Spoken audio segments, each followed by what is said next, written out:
Halo guys, jumpa lagi di Ahmad Bang membahas seputar tutorial dan review. Baik, pada kesempatan kali ini saya akan berbagi tutorial dan juga tips bagaimana cara membersihkan helm sampai kinclong dengan cara yang mudah dan juga simple.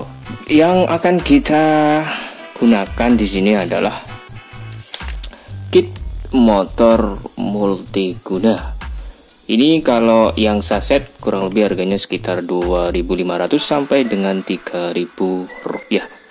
Kemudian perlengkapannya adalah tisu kering.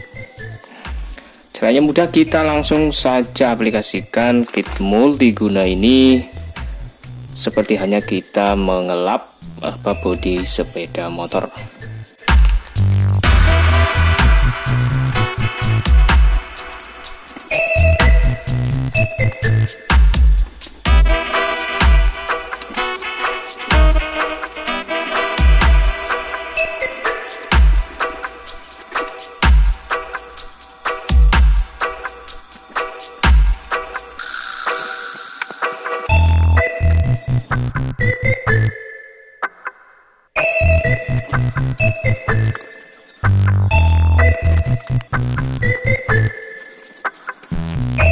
Baik teman-teman, bisa kita lihat sendiri ini kotoran-kotoran partikel kecil sudah bisa terangkat, dan ini motor sudah cukup lama, sekitar 4 tahun lamanya penggunaan, dan masih bisa terlihat kinclong. Ini hampir dipakai setiap hari, dan teman-teman bisa lihat ini bisa buat ngaca. Ini ternyata ini bisa kita lihat, ini kelihatan di kamera ya, bisa buat ngaca ya.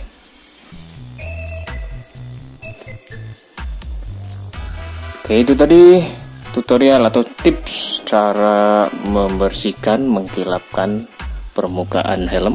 Sekian video kali ini, sampai jumpa.